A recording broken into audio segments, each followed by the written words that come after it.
अर्थमन्त्रीजीले 7वटा करका दरहरू हेरफेर गरे भनेर खुल्लमखुल्ला स्वीकार्नुभयो। यो आर्थिक अपराध हो। हामीले त्यो अपराध गर्नु भनेका थिएनौँ, जिज्ञासा राखेका थियौँ। तर उहाँले चाहिँ धम्की दिँदै यो मैले गरेकै हुँ, के गर्छौ भन्नुभयो। यो संसदको मानहानि भएको छ।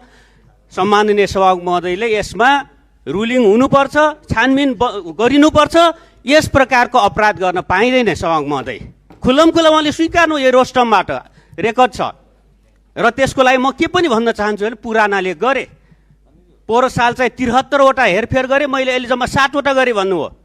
73 होस् या एउटा होस्, अपराध भनेको अपराध हो। सम्मानित सभामुख महोदय, 2 वर्ष अगाडि मैले नै, म पनि पुरानो हुँ, मैले नै बजेट ल्याएको थिएँ।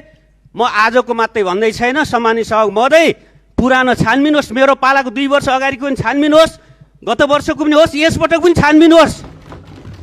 म त्यसको लागि तयार छु।